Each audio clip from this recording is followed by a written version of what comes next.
ሰላም ጤና ይስጥልን እንደምን አርፍዳችኋል የተከበራችሁ የፖድካስቱ ቤተሰቦች በያላችሁበት ሰላም እንድትሆኑ ምኞቴ ነው። የአውሮፓ ቻምፒየንስ ሊግ ሁለተኛው የግማሽ ፍጻሜ ጨዋታ ትናንትና ምሽት ተደርጓል። ይህ ጨዋታ እንግዲህ የተከናወነው በፒኤስጂ እና በባየር ሙኒክ መካከል ነበረ። ጨዋታው 1-1 በሆነ ውጤት ተጠናቋል።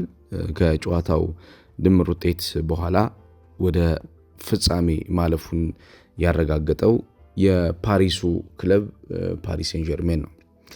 ፓሪስ ሴን ጀርሜን በአሳለፍነው የውድድር ዓመት እንግዲህ የዚህ ውድድር አሸናፊ እንደነበረ ይታወቃል።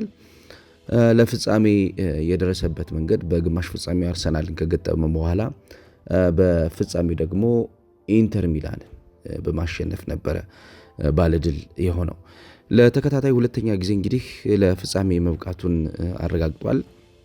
ፒኤስጂ ያሳለፍነው የውድድር ዓመት የዓለም ክለቦች የፍጻሜ ጨዋታ ላይም እንዲሁ መድረሱ የሚታወቅ ነበረ።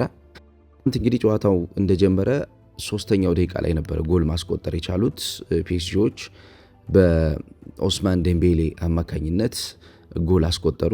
ለዚህ ጎል መገኘት ደግሞ ከመስመር እየተነሳ የማጥቃት እንቅስቃሴውን እየመራ የሚገኘው ጠንካራው የመስመር ተጫዋች ኪቪቻ ክቫራትስኬሊያ ነበረ ኳሱን ያመቻቸለት።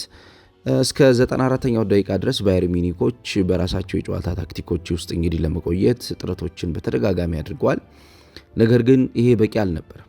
ሃሪኬን 94ኛው ደቂቃ ላይ ከዴቪስ ያገኘውን ኳስ ሲያስቆጥር ነገሮች ሁሉ አልቀው ነበረ። ደቂቃዎች ሁሉ ሄደዋል። ለውጦችን አድርጎ ነበረ ቪንሰንት ኮምፓኒ ትናንትና የቡድኑን አጠቃላይ የመከላከል አደረጃጀትም እንዲሁ ለመቀየር ሞክሯል። ጆናታን ታን ጨምሮ ከመስመርም በኩል እንዲሁም ስታንሲችን ለመቀየር ሞክሮ ነበረ።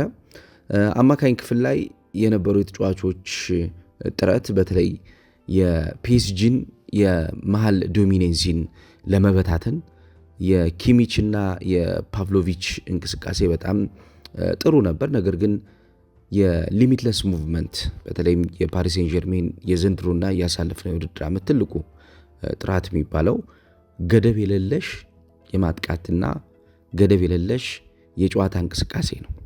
አጠቃላይ የመከላከልና የማጥቃት ገደብ የሌለው እንቅስቃሴ ቡድኑን ውጤታማ አድርጎታል። ኦስማን ዴምቤሌ እንዲሁም ዴዚሬ ዱዌ ከነሱ ጀርባ የሚጫወቱት ሁለቱ ተጫዋቾች ቪቲኒያ እና ዣኦ ኔቬስ ከነሱ አጠገብ ትናንትና የተሰለፈው ፋቢያን በጣም ድንቅ ነበሩ። ከመስመር በኩል ትናንትና ኤምሬ ከአማካኝ ክፍል ወደ መስመር ወርዶ በግራ መስመር በኩል ኑኖ ሜንዴሽ እንዲሁም በቀኝ በኩል ዛይሬ ኤምሬ ተሰልፈዋል። በተለይ ለውጦቹ አብዛኛውን ጊዜ የጨዋታን እንቅስቃሴ እንዴት መቆጣጠር እንዳለበት ጨዋታን ለማሸነፍ ከሚወስዳቸው እርምጃዎች መካከል አሰልጣኙ አብዛኛውን ጊዜ ዳይናሚክ የሆኑ የጨዋታ አጠቃቀሞችን ተግባራዊ እንደሚያደርግ የተመለከትንበት ነበረ። ትናንት ሁለተኛው ግማሽ ላይ እንደ ባርኮላ እንደነ ሉካስ ቤርላርዶ እንዲሁም ሉካስ ሄርናንዴዝን ማየሉን ቀይሮ ለማስገባት ሞክሯል። በእነኚህ ተጫዋቾች ጌሙን ለመቆጣጠር አስቧል። ያው ተሳክቶለታል። በባየር ሚኒክ በኩል የትናንትናው የቡድኑ አሰላለፍ በተለይም ደግሞ የፒኤስጂን አጠቃላይ የጨዋታ እንቅስቃሴን በማንበብ ምላሽ ለመስጠት የሄደበት መንገድ በቂ አልነበረም። ትናንት ፒኤስጂዎች 4-3-3 የጨዋታ ሲስተምን ነበር ተግባራዊ የሚያደርጉት የነበረው። ይሄ የጨዋታ ሲስተማቸው ይለወጣል። ሊሚትለስ ሙቭመንት ነው ብያችኋለሁ። ይህ ሊሚትለስ ሙቭመንት ወደ 3-2-5 ወይም ደግሞ ወደ 3-4-3 የጨዋታ እንቅስቃሴ ይሄድ ነበረ። አንዳንዴ አግሬሲቭ ይሆናሉ። አብዛኛውን በጨዋታ እንቅስቃሴያቸው ተለዋዋጭነትን ስለሚከተሉ አግሬሲቭ ይሆናሉ። ሃይ ፕሬሲንግን እየተግብሩትና በተለይም ደግሞ ሪጌኒንግ ፖሴሽን ላይ ኳስን መልሶ ለማግኘት በሚደረጉ ሽግግሮች ላይ ቶሎ ኳስን የማግኘት ፍቃድ ያለው ቡድን ነው ይሄ ቡድን። ሬስ ዲፌንሶችን መጠቀሙ በአውሮፓ ቻምፒየንስ ሊግ ላይ በተለይ በመከላከል አደረጃጀት ከሚያመልጡት ኳሶች አንጻር ወይም ደግሞ በተመላሽ የኳስ እንቅስቃሴዎች ውስጥ ተጋላጭ እንዳይሆን እያገዘው ይገኛል አሰልጣኙ። እንዳውም ትናንትና ከጨዋታው በኋላ ጋዜጠኞች ጥያቄ ጠይቀውት ነበርና ጋዜጠኞች ያነሱት ጥያቄ ምንድነው? ታክቲክህ ምን ነበር የሚል ጥያቄ ነበር የጠየቁት። አስገራሚ ምላሽ መልሶላቸዋል ጋዜጠኞቹ። ያው ሉዊስ ኤንሪኬ በእግር ኳሱ አብዛኛውን የሚመልሳቸው ምላሾቹ ብዙ ጋዜጠኞችን የሚያስማማ አይደለም፣ የሚመች አይደለም እና you wouldn't understand them so I'm not going to tell you ብሏቸዋል። የኔን የጨዋታ ታክቲክ ከባየር ሙኒክ ጋር ያደረጉትን የጨዋታ ታክቲክ በተመለከተ ማለት ነው፣ የጨዋታውን አጠቃላይ ሁኔታ በተመለከተ ልነግራችሁ አልችልም፣ ምንም የምትረዱት ነገር የለም ብሏቸዋል። ያው ጋዜጠኞቹን ነው እንደዚህ ያለው። ያው ጋዜጠኛው እንደተበሳጨ መረጃው ይጠቁማል። አብዛኛውን ከጨዋታው ታክቲክ ጋር በተያያዘ የበሰለ የጨዋታ ሐሳቦችን ተግባራዊ የሚያደርግ አሰልጣኝ ነው እያችኋለሁ። በእንቅስቃሴ በተለይ የጨዋታውን አጠቃላይ ሂደት የማንበብ ጨዋታውን ካነበበ በኋላ ደግሞ ለጨዋታው የሚሆነውን ነገር በሜዳ ላይ ተግባራዊ ለማድረግ የሚሞክር አሰልጣኝ ነው አሰልጣኝ ሉዊስ ኤንሪኬ። ኤንሪኬ እንዲሁ በቀላሉ ቡድኑን የገነባ አሰልጣኝ አይደለም። በጣም ሂደታዊ በሆኑ አስፈላጊ በሆኑ የጨዋታ ሽግግሮችና መንገዶች ስራዎችን በተደጋጋሚ ያከናውናል። የጨዋታ የመከላከል የጨዋታ የአማካኝና የፊት መስመር ቁጥጥርንም ደጋግሞ ይሰራል። ይህንን የመከላከል የአማካኝና የፊት መስመር የጨዋታ ቁጥጥሮችን በተጫዋቾች ተለዋዋጭነት ነው የሚሰራው። የተጫዋቾች ተለዋዋጭነቱ አብዛኛውን ጊዜ የተጋጣሚን የጨዋታ እንቅስቃሴ ታሳቢ ያደረጉ ነው የሚሆኑት። ባሳለፍነው የውድድር ዓመት የዓለም ክለቦች ዋንጫ ፍጻሜ ላይ በቼልሲ ሽንፈት ከደረሰበት በኋላ አሰልጣኝ ሉዊስ ኤንሪኬ ከጋዜጠኞች ጋር እንዲሁ ውዝግብ ውስጥ ገብቶ እንደነበረ የሚታወቅ ነው። አብዛኛውን የጨዋታው መግለጫዎች ላይ ትኩረት ያደረገው የነበረው ስለ ቡድኑ የቡድን እንቅስቃሴ እድገት፣ ስለ ቡድኑ መሰረታዊ የሆኑ ሽግግሮች፣ ስለ ቡድኑ አስፈላጊ የሆኑ የጨዋታ እቅዶች ነበረ ትንታኔ ሲሰጥ የነበረውና ጋዜጠኞች በተደጋጋሚ የሚያነሱት የነበረው ምንድነው? የዓለም የክለቦች የፍጻሜ ጨዋታ በቼልሲ ተሸንፋል፣ የአውሮፓ ቻምፒዮንስ ሊግ አሸናፊ ነበርክ፣ ያኛው ታክቲክ ለምን እዚህኛው አልሰራም የሚል ጥያቄ ጠይቀውት ነበረ ባሳለፍነው የውድድር ዓመት ማለት ነው። ይህንን ተከትሎ ነው እንግዲህ አሰልጣኙ የጨዋታው እቅድ ምን እንደሆነ ግልጽ ሊሆንላችሁ አይችልም ለእናንተ፣ ስለዚህ ባላብራራላችሁ ይሻላል የሚል ምላሽ ሰጥቶ ነበር። እንግዲህ አምና ይሄ ራሱ አንድ መነጋገሪያ ነበረ። ምክንያቱም ታክቲካሊ ማብራራት አይጠበቅብኝም ጨዋታው እንዴት ጀመረ፣ ጨዋታው እንዴት ተጠናቀቀ ለሚለው ምላሽ ከሰጧችሁ ብቻውኑ በቂ ነው የሚል መልስ ሰጥቷቸው እንደነበረ ይታወቃል። እንግዲህ ትናንትና ነው ሌላኛው ጥያቄ ደግሞ የተደገመው። እንግዲህ የጨዋታውን ታክቲክ በተመለከተ በደንብ እንዲያብራራለት ነው እንግዲህ አሰልጣኙን ጋዜጠኛው ጥያቄ የነበረው የጠየቀውና ይሄ ላንተ ብነግርህም ሊገባ አይችልም አይነት ምላሽ ነው የሰጠውና ያው አረጎንስ ያለው ወይ ይህ አሰልጣኝ አብዛኛውን ነገሮቹ የሚያደርጋቸው ነገሮች እብሪተኛ ነው ወይ የሚል ምላሽ በጋዜጠኞቹ እንዲፈጠር አድርጎታል። ግን በሉዊስ ኤንሪኬ ውስጥ በተጫዋችነትም በአሰልጣኝነትም ዘመን ውስጥ አንድ ትልቁ ባህሪ ምንድነው? አልሸነፍ ባይነት ያለው ባህሪ ነው። ይህ አሰልጣኝ ተጫዋች በነበረበትም ሰዓት ይህንን አይነት ባህሪ ይላበስ ነበር ይላሉ። አብዛኛውን የእሱ ሀሳቦች እዛ ላይ ትኩረት የሚያደርጉ እንደነበረ ነው የሚገልጹት። አሁን የቡድን እንቅስቃሴውን ከተመለከት ነው የእሱ ቡድን ፎከስ የሚያደርገው ቴክኒካል የሆኑ ተጫዋቾች ላይ ፎከስ ያደርጋል። ታክቲክም በደንብ የበሰለ እንዲሆን ይፈልጋል የቡድኑ ታክቲክ። ነገር ግን ቴክኒካል ተጫዋቾች ላይ ፎከስ ያደርጋል። አሁን የቡድኑ ወሳኙ የሚባለው ተጫዋች ቪቲኒያን ወይም ደግሞ ኔቬስን ብንወስደው የመሃል ተከላካይ ወይም ደግሞ የ6 ቁጥር ተጫዋች ሆኖ በሚጫወትባቸው እንቅስቃሴዎች ውስጥ ጉልበትን አይደለም የሚፈልገው። አብዛኛውን የሚጠይቀው ነገር ምንድነው? ከኳስ ጋር መሄድን፣ ከኳስ ጋር በሽግግሮች ወደ መጨረሻው የማጥቃት እንቅስቃሴ መጓዝን፣ ከኳስ ጋር የተሻለ አዳፕት ማድረግን ነው የሚፈልገው። ክሬቲቭ ሚድፊልደሮቹ አብዛኛውን ጊዜ የዊንግ ወይም ደግሞ የመከላከል ዊድዝን እንዲያመጡ ይፈልጋል። የመከላከል ዊድዝ እንዲያመጡ የሚፈልግበት ዋነኛው ምክንያት አብዛኛውን ጊዜ ወደ ኋላ የሚመለሱ ኳሶች ወይም ደግሞ ወደፊት የሚሄዱ ኳሶች መፍትሄ ስለሚፈልግ ነው። ስለዚህ መፍትሄዎቹ በኃይል ወይም ደግሞ በፍጥነት የሚመጡ አይደሉም። መፍትሄዎቹ በአእምሮ የሚመጡ መፍትሄዎች ናቸው። እነዚህ መፍትሄዎች ተጫዋቾቹ እንዲደጋግሙለት ነው የሚፈልገው። የተጫዋቾቹ የሜዳ ላይ እንቅስቃሴ፣ የተጫዋቾቹ የሜዳ ላይ ታክቲክ ለጨዋታው በጣም አስፈላጊ እንደሆነ ይረዳል።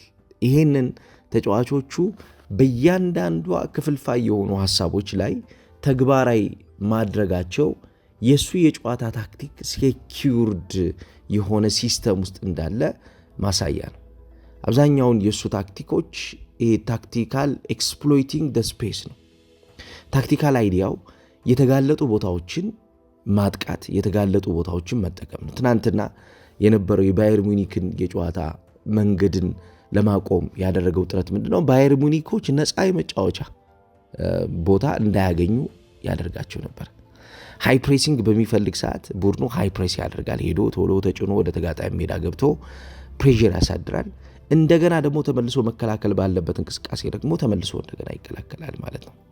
በተለይም ደግሞ የራሱን የጨዋታ ቀጠና ወይም ደግሞ የጎል ክልል ይከላከላል። የራሱን የግብ ክልል ከተከላከለ በኋላ ደግሞ ስፔስ ክሪኤት ያደርጋል። ስፔስ ክሪኤት አድርጎ እንዲሁም እሱ የሚለው ሐሳብ እንዲያውም ሃይ ዋየር አክት ነው የሚለው። ይሄ በጣም ከፍተኛ የሆነ የማጥቃትና የመከላከል ሚዛን የሚጠብቅበትን የጨዋታውን ግለት የሚገልጽበት ሐሳቡ ነው። በ4-4-2 የጨዋታ መንገድ ውስጥ አብዛኛውን ጊዜ የካርሎ አንቸሎቲን የጨዋታ ታክቲክን ደግሞ ይጠቀማል። 4-4-2 የጨዋታ ታክቲክ በተለይም ደግሞ የሜዳ አጠቃቀም ላይ የመስመር አማካኝ ክፍል ላይ የሚኖረውን የሜዳ አጠቃቀም ከተመለከትን ሜዳን በአግባቡ ለመጠቀም የሜዳን አግባብ ባለው መንገድ ሽፋን ለመስጠት ትክክለኛው መንገድ ነው። መካከል ላይ የቆሙት 6ቱ ተጫዋቾች፣ 2ቱ የመሃል ተከላካዮች፣ 2ቱ አማካኞችና 2ቱ አጥቂዎች 60% የሚሆነውን የሜዳ ክፍል ይሸፍናሉ። ከዳርና ዳር የቆሙት ደግሞ 4ቱ ተጫዋቾች፣ ይሄ ማለት በቀኝና በግራ 4 ተጫዋቾች ይኖራሉ። እነኚህ ተጫዋቾች ደግሞ አብዛኛውን የጨዋታውን እንቅስቃሴ የሚቆጣጠሩት በምንድን ነው ከተባለ በመሄድና በመመለስ ይሆናል ማለት ነው። ትናንትና በመሄድና በመመለስ እንቅስቃሴ ውስጥ በተለይም ዊንገሮቹ የነበራቸው ሚና እንዲሁ በቀላሉ የሚታይ አልነበረም። በሉዊስ ኤንሪኬ የጨዋታ ሐሳብ ውስጥ እንደገና የሚመልሰው አሁን ትናንትና ወደ ሁለተኛው ግማሽ አካባቢ ኮንትሮልድ ፖሴሽን ላይ ሰውየው የፈለገውን ነገር ለማድረግ ሌላ የጨዋታ ታክቲክ ተግባራዊ አድርጎ ነበር። ኮንትሮልድ ፖሴሽን አብዛኛውን ጊዜ ከጨዋታ እንቅስቃሴ ጋር የሚያመጣው አንዱ ሐሳብ ምንድን ነው? ጨዋታን በመቆጣጠር እሳቤ ውስጥ ቡድኑ እንዴት ነገሮችን እንዳይመለሱ አድርጎ ማኔጅ ማድረግ ይችላል። በአንድ ቡድን ውስጥ ለአንድ እንቅስቃሴ አንድ ቡድን ያለው ባህሪ ብቻውን አይደለም በቂ የሚሆነው። ለአንድ እንቅስቃሴ ያለውን ባህሪ የሚደጋግምበት ኳሊቲው ነው። ምንድነው እየደጋገመ ያለው? ምንድነው እያደረገ ያለው የሚለው ነው መሰረታዊ ነገሩ። ይሄንን የሚደጋግማቸውን ነገሮችን ይበልጥ ባሳደገ ቁጥር፣ ይበልጥ ከፍ ባደረገ ቁጥር እንቅስቃሴው ምን እየሆነ ይመጣል ማለት ነው? አዳፕትድ እየሆነ ለተጋጣሚ አስቸጋሪ የሆነ ለራሱ የቡድን እንቅስቃሴ ደግሞ የሚሰጠውን ፖዚቲቭ ነገር እየጨመረለት ይመጣል ማለት ነው። የኤንሪኬ የጨዋታ ሲስተም በዛኛው የጨዋታ ሲስተም ውስጥ የመጣ ነው።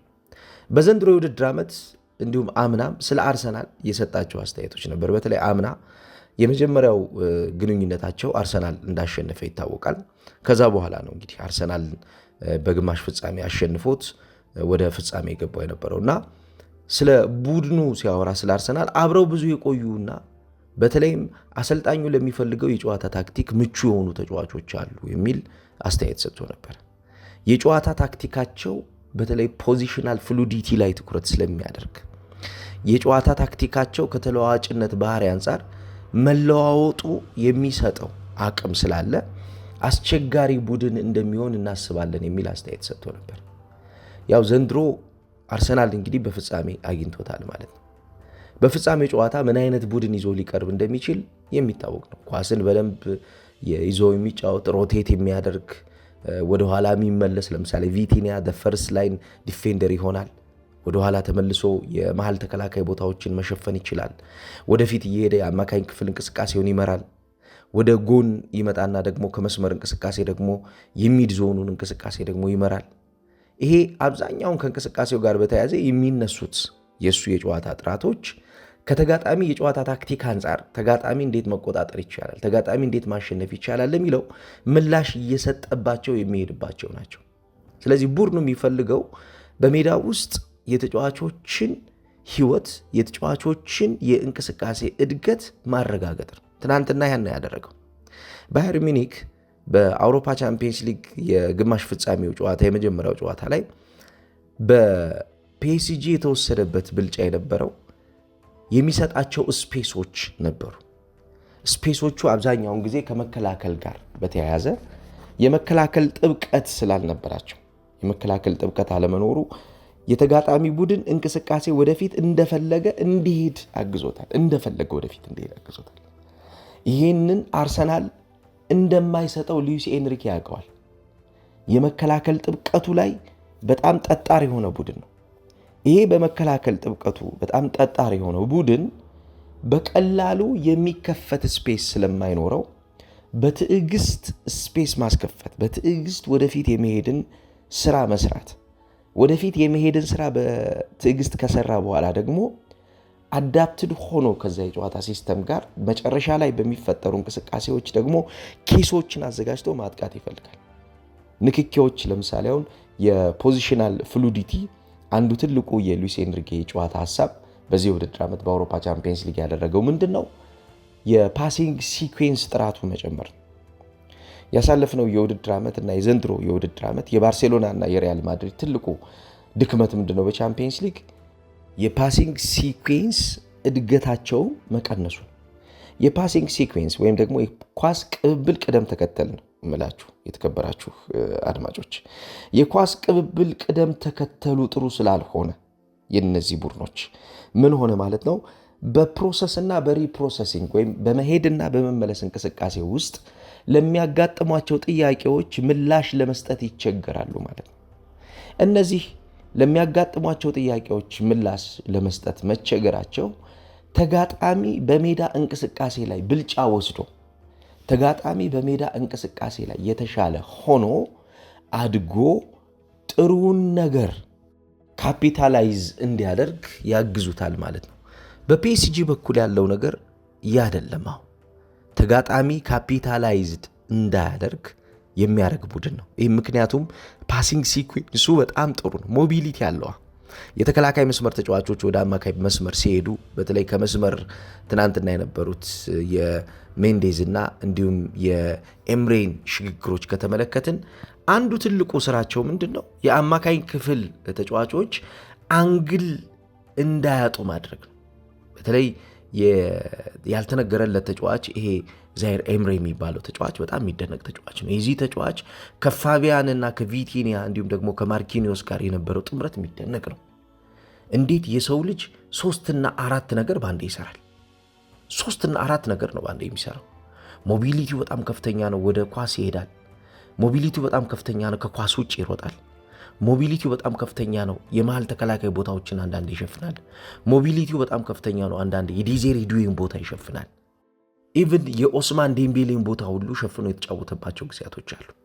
እነዚህ ኳሊቲዎቹ የተጫዋቹን በሜዳ ውስጥ ያለውን አፈጻጸም፣ ምክንያቱም የሜዳ ውስጥ አፈጻጸሙ በጨዋታ እንዲገለጽ የሚፈልገው ሉዊስ ኤንሪኬ ከቨርሳቲሊቲ በመነሳት ነው። አታኪንግ እና ዲፌንሲቭ ቨርሳቲሊቲ ላይ ማይደራደር አሰልጣኝ ነው ሉዊስ ኤንሪኬ። በፍጻሜው ጨዋታ ላይ የምንመለከተው ያ ነው። አሁን በጣም ምርጥ የፍጻሜ ጨዋታ፣ ታክቲካሊ የበሰለ የፍጻሜ ጨዋታ እንድንመለከት የሚያደርገን ለዚህ ነው። ሉዊስ ኤንሪኬ ታክቲካል ማስተር ነው። ሚኬል አርቴታም ታክቲካል ማስተር ነው። በአውሮፓ ቻምፒየንስ ሊግ በጣም የበሰሉ ነገሮችን እያሳደገ ለተጋጣሚው ለኦፖነንት አስቸጋሪ ቡድን ነው እየሰራ የመጣው ሚኬል አርቴታ። ስለዚህ ለነኚህ ቡድኖች በተለይ እንደ ሉዊስ ኤንሪኬ አይነት ቡድኖች ከአርሰናል ጋር በሚጫወቱበት ሰዓት ይቸገራሉ። ምክንያቱም ዲፌንሲቭ ሶሊዲቲ እና ሚድፊልድ ኮንጀሽን ላይ በጥንቃቄ የሚጫወት ቡድን ነው አርሰናል። የመከላከል አደረጃጀቱና የአማካኝ ክፍል መተፋፈኑ ላይ በስርዓት የሚጫወት ነው። ዊንገሮቹ ድሮፕ የሚያደርጉበትና የሚሄዱበትን ጊዜ ያውቃል የአርሰናል ቡድን። ዊንገሮቹ ቆሞ የሚጫወቱበትን ጊዜ ያውቃል። የትናንትናው የሉዊስ ኤንሪኬን ቡድን በእንቅስቃሴ ለመፈተን የመሃል ተከላካዩ ጋብርኤል ማጋሌሽ የፊት መስመር የ9 ቁጥር ተጫዋች ሆኖ ልናገኘው እንችላለን። ከመስመር የሚነሱት ተጫዋቾች ሩጫ ኋላ ላይ የአማካኝ ክፍል ወይም ደግሞ የመሃል ተከላካይ ቦታ ላይ ተቀምጠው ልንመለከታቸው እንችላለን። እነዚህ እንግዲህ በተጫዋቾች ሚና ውስጥ የተጫዋቾችን ተለዋዋጭነት እየደጋገመ የሚሰራበትን ሐሳቡን ነው እየተመለከትን ያለ ነው። ይሄ ሐሳቡ ነው ወሳኙ የጨዋታ የእንቅስቃሴ እድገት ሆኖ የምንመለከተውና እየተመለከትን ያለ ነው። ለዚህ ነው የፍጻሜው ጨዋታ የበሰለ የጨዋታ ታክቲክ የሚታይበት፣ ታክቲክ በደንብ የሚገለጥበት። ታክቲካል ብስለት ምንድን ነው ለሚለው ማሳያውን እዚህ ውስጥ እንድንመለከተው የሚያደርገን ማለት ነው። ታክቲካል ብስለት ለአንድ ጨዋታ ቁጥጥር በጣም ወሳኝ ነው። አሁን የሁለቱም ቡድኖች የፍጻሜው ጨዋታ ሞር ከጉልበትና ከኃይል ይልቁን የጌም ማኔጅመንት በአይኪው የሚሰራበት ይሆናል ብዬ ነው ማስበው። ይህንን በተመለከተ ሰፊ ትንታኔዎችን ፍጻሜው እስከሚደረግ ድረስ ባሉት የጨዋታ ጊዜያቶች ወደ እናንተ ለማድረስ እሞክራለሁ። አብዛኛውን ሐሳቦቹ ሊያርፉ የሚችሉበት የት ላይ እንደሚሆን ለማንሳት እሞክራለሁ። የፖዚሽናል ሮቴሽን ለመመልከት እሞክራለሁ። የኦፌንሲቭ ስትራክቸር ኦፍ ዩቲላይዜሽን የሚለው እሱ ሉዊስ ኤንሪኬ እሱን ለማየት እሞክራለሁ። የዞናል ዲፌንስ እና ሬስት ዲፌንስን ልዩነትን በደንብ ላብራራላችሁ እችላለሁ። ለምሳሌ በሬስት ዲፌንስ ላይ ሉዊስ ኤንሪኬ ሜንቴኒንግ ሶሊዲቲ ነው የሚለው። የጨዋታውን ጥጥርና መጠበቅ አለብህ ይላል። በተለይም ደግሞ ከኳስ ውጭ ከኳስ ጀርባ ሼፕህን ማጣት የለብህም ብሎ ነው የሚያስበው። ከዚህ እንቅስቃሴ አንጻር ከሚኬል አርቴታ ጋር ይመሳሰላሉ። ስትራክቸርድ ሼፕ ቢሃይንድ ደ ቦል ነው የሚለው። ይሄ ከኳስ በኋላ ያለውን ሼፕህን ጠብቅ የሚለው የጨዋታ እንቅስቃሴ እንዴት ሊገለጥ ይችላል የሚለው ለመመልከት እንሞክራለን። ዞናል ዲፌንስ ላይ ለምሳሌ 2 ላይን ኦፍ 4 ብሎ የሚያነሳው ሐሳብ አለ። እሱ 2 መስመር ያላቸው ባለ 4 እንቅስቃሴዎችን ይተገብራል። 4-4-1-1 4-4-2 አዮ 2 ላይን ኦፍ 4 ሚላቸው እነዚህ ነው። 4-4-1-1 4-4-2 ይህን በተደጋጋሚ ተግባር ያደርጋል። አንዱን መስመር አልፈ ሁለተኛው መስመር በምትሄድበት ሰዓት ሁለተኛው መስመር ወጥመድ ይሆናል ማለት ነው። ስለዚህ ከዛ ወጥመድ ለማለፍ የግድ ከዛ የተሻለ የበሰለና ያደገ ነገር መስራት አለብህ። በትዕግስት መጫወት አለብህ። ፖዚሽናል ሮቴሽን ላይ በጣም የተሻለ መሆን ይኖርባል።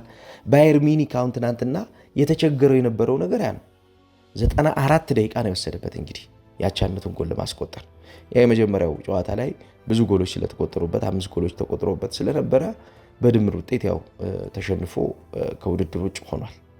ግን ትዕግስተኛ ሆኖ ለማስከፈት የነበረው ጥረት በሚፈልገው ልክ አልተሳካለትም። ለምን? የላይን ኦፍ 4-2 ያቆማል። እነኚህ 4 ባለ 2 ግድግዳዎች በመከላከልም በማጥቃትም ተመሳሳይ ስራ የሚሰሩ ናቸው። የሚገርመው ልዩነቱ ይሄ ነው። ፓርኪንግ ደባስ አይደለም። አሁን የሞሪኖ የጨዋታ ሐሳብ ብለህ ብትሄድ ፓርኪንግ ደባስ ነው አይዲያው። ይሄ ግን 2 ላይን ኦፍ 4 የአታኪንግ ደመነፍስ ያላቸው ናቸው።